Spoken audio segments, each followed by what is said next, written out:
Hi friends, welcome back to Ella's Kitchen and Beyond. ഞാൻ കഴിഞ്ഞ ആഴ്ച ഇട്ടിരുന്ന recipe honey glazed chicken lettuce fry പലരും ഉണ്ടാക്കി അവർക്കെല്ലാം വളരെ ഇഷ്ടപ്പെട്ടു എന്ന് പറഞ്ഞു. അവരുണ്ടാക്കിയതിൻ്റെ പിക്ചർ എനിക്ക് അയച്ചു തന്നു. ഇതെല്ലാം കാണുമ്പോൾ വളരെയധികം സന്തോഷമുണ്ട് കേട്ടോ. ഇന്ന് ഞാൻ ഉണ്ടാക്കാൻ പോകുന്നത് നമ്മൾ മലയാളികൾക്കെല്ലാം വളരെയധികം ഇഷ്ടമുള്ള കപ്പ കൊണ്ടുള്ള ഒരു വിഭവമാണ്. കപ്പ നമ്മൾ പല വിധത്തിൽ ഉണ്ടാക്കാറുണ്ട് അല്ലേ. കപ്പ വേവിക്കാറുണ്ട്, കപ്പ ഇറച്ചി അല്ലെങ്കിൽ കപ്പ ബിരിയാണി ഉണ്ടാക്കാറുണ്ട്, കപ്പ പുഴുങ്ങാറുണ്ട്. ഇങ്ങനെ പല വിഭവങ്ങളും നമ്മൾ കപ്പ കൊണ്ട് ഉണ്ടാക്കാറുണ്ട്. പക്ഷേ ഇന്ന് ഞാൻ ഉണ്ടാക്കാൻ പോകുന്നത് ഇതൊന്നുമല്ല, കപ്പ കൊണ്ടുള്ള ഒരു ഡെസേർട്ടാണ്. അതിൻ്റെ പേരാണ് കസാവ കേക്ക്. എൻ്റെ ഒരു ഫ്രണ്ട് തന്ന റെസിപ്പി അനുസരിച്ചാണ് ഞാനിത് ചെയ്യുന്നത്. Thank you Lydia for your recipe. ഇത് എല്ലാവർക്കും വളരെയധികം ഇഷ്ടമുള്ള ഒരു ഡെസേർട്ടാണ്. കപ്പ കൊണ്ട് ഇങ്ങനെ ഒരു സാധനം ഉണ്ടാക്കാമെന്ന് നമ്മളെല്ലാവരും ഇത് കഴിക്കുമ്പോൾ വിചാരിക്കും. അതുകൊണ്ട് ഇതെങ്ങനെയാണ് ഉണ്ടാക്കുന്നതെന്ന് ഞാൻ കാണിച്ചു തരാം. നമ്മുടെ കസാവ കേക്കിന് വേണ്ട ഇൻഗ്രീഡിയൻസ് എല്ലാം ഞാനിവിടെ എടുത്തു വെച്ചിട്ടുണ്ട്. ഒത്തിരി സാധനങ്ങളുടെ ഒന്നും ആവശ്യമില്ല. ഇവിടെ ഈസിലി അവൈലബിൾ ആയിട്ടുള്ള സംഗതികളൊക്കെയാണ് ഇതെല്ലാം. ആദ്യമായിട്ട് ഗ്രേറ്റഡ് കസാവ. ഇത് നമ്മുടെ പച്ചക്കപ്പ ഗ്രേറ്റ് ചെയ്തതാണ്. ഇതിവിടെ വാങ്ങിക്കാൻ കിട്ടും. ഇല്ലെങ്കിൽ പച്ചക്കപ്പ ഗ്രേറ്റ് ചെയ്തെടുക്കാവുന്നതാണ്. ഇതൊരു 4 പാക്കറ്റ്. ഇത് കോക്കനട്ട് സ്ട്രിങ്. ഇത് നമ്മുടെ കരിക്ക് ഷുഗർ സിറപ്പിന് വെച്ചിട്ടുള്ളതാണ്. ഇത് നമുക്കിവിടെ വാങ്ങിക്കാൻ കിട്ടും. ഇത് കോക്കനട്ട് മിൽക്ക് 1 ക്യാൻ, അല്ലെങ്കിൽ തേങ്ങാപ്പാൽ ഫ്രഷായിട്ട് ഉപയോഗിക്കാം. ഇത് കണ്ടൻസ് മിൽക്ക് 1 ക്യാൻ, ഒരു സ്റ്റിക്ക് ബട്ടർ, 2 മുട്ട, പിന്നെ വനില എസൻസ്. അപ്പോൾ നമുക്ക് ആദ്യം ഈ കപ്പ പാക്കറ്റിനകത്ത് നിന്ന് വേറൊരു പാത്രത്തിലേക്ക് മാറ്റാം. ഇപ്പം നമ്മൾ 4 പാക്കറ്റും ഇതിനകത്തോട്ട് നമ്മൾ എംപ്റ്റി ചെയ്തു. അതിനുശേഷം നമുക്കിതിനകത്തൊന്ന് നോക്കണം, എന്തെങ്കിലും നാരോ അങ്ങനെ എന്തെങ്കിലും ഉണ്ടോ എന്ന് നമുക്കൊന്ന് നോക്കാം. ഇതിനകത്ത് കുഴപ്പമൊന്നുമില്ല. പിന്നെ നമുക്ക് കണ്ടൻസ് മിൽക്ക് നമുക്കൊന്ന് ഓപ്പൺ ചെയ്യാം. ഒരു സ്റ്റിക്ക് ബട്ടർ ഒന്ന് മെൽറ്റ് ചെയ്യണം. അതിനുവേണ്ടി ഞാനൊരു പാത്രത്തിലേക്ക് മാറ്റി. അത് ഞാൻ മൈക്രോവേവ് വെച്ച് ഒരു 30 സെക്കൻഡ്സ് മെൽറ്റ് ചെയ്തെടുത്താണ്. ഇത് നന്നായി മെൽറ്റ് ആയിട്ടുണ്ട്. ഇനി നമുക്ക് ആ 2 മുട്ട ഇരിക്കുന്നത് ഒരു പാത്രത്തിലേക്ക് ഉടച്ചൊഴിച്ചിട്ട് നന്നായിട്ട് നമുക്കൊന്ന് ബീറ്റ് ചെയ്തെടുക്കണം. അത് നന്നായി മിക്സ് ചെയ്യുന്നവരെ നമ്മൾ ബീറ്റ് ചെയ്യണം.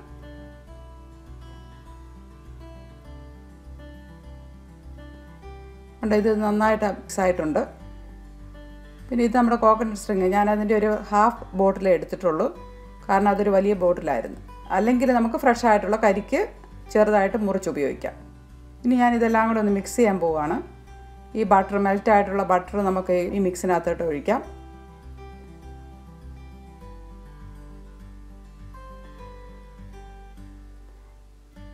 അതിനുശേഷം ബീറ്റ് ചെയ്ത് വെച്ചിരിക്കുന്ന മുട്ടയും ഞാൻ ഇതിനകത്തേക്ക് ചേർക്കുകയാണ്.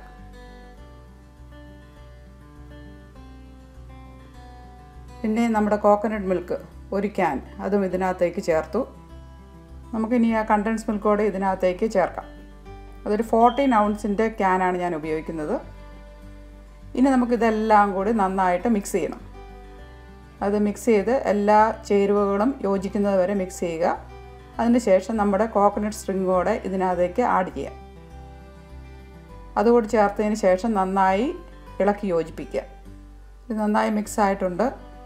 അപ്പോൾ ഞാൻ മധുരം നോക്കിയപ്പോൾ ഇച്ചിരി കുറവുണ്ടായിരുന്നു. അതുകൊണ്ട് 2 സ്പൂൺ ഷുഗർ കൂടി ഞാൻ ഇതിലേക്ക് ആഡ് ചെയ്യുകയാണ്. ഇത് ഓരോരുത്തരുടെ ഇഷ്ടം അനുസരിച്ച് നമുക്ക് ഷുഗർ ആഡ് ചെയ്യാം. അതിനുശേഷം ഞാൻ കുറച്ച് ഡ്രോപ്സ്, ഒരു 5-6 ഡ്രോപ്സ് വനില എസൻസോട് ചേർത്തു. അതുകൂടി ചേർത്ത് നന്നായി ഒന്നുകൂടി മിക്സ് ചെയ്തു. ഇനി നമുക്ക് ഇതൊരു ബേക്കിംഗ് പാനിനകത്തേക്ക് മാറ്റാം. അതിനു മുമ്പ് കുറച്ച് ബട്ടർ കൊണ്ട് ഇതൊന്ന് നന്നായിട്ട് ഗ്രീസ് ചെയ്യണം.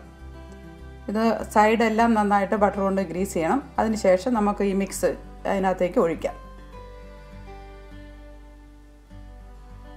അത് കഴിഞ്ഞ് നമ്മളൊന്ന് ടാപ്പ് ചെയ്യണം. അതിനകത്ത് എന്തെങ്കിലും എയർ ബബിളൊക്കെ ഉണ്ടെങ്കിൽ പോകാൻ വേണ്ടിയാണ് അങ്ങനെ ചെയ്യുന്നത്.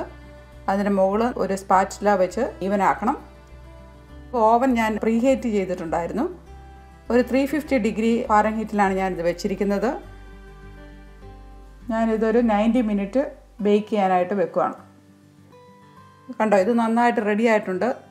ഇതിൻ്റെ സൈഡെല്ലാം നല്ല ബ്രൗണായി ഇങ്ങനെ ഇരിക്കണം നമ്മൾ പുറത്തെടുക്കുമ്പോഴത്തേക്ക്.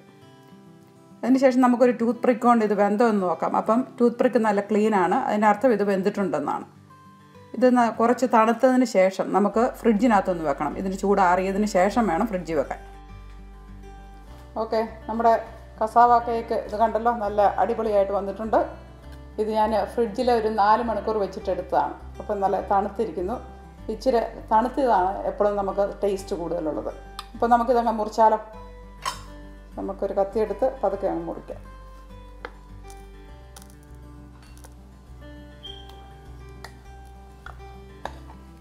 ഇത് കണ്ടോ, നമ്മുടെ കസാവ കേക്ക് പീസാക്കി നമ്മൾ ചെറിയ കഷ്ണങ്ങളാക്കി പ്ലേറ്റിലാക്കിയിട്ടുണ്ട്.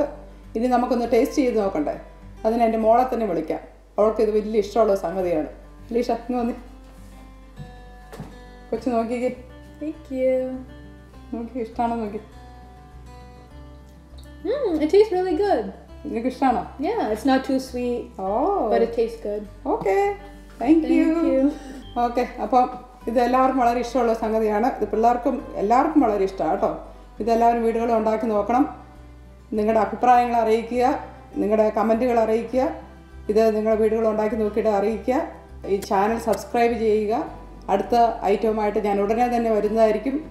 Okay, bye. Bye.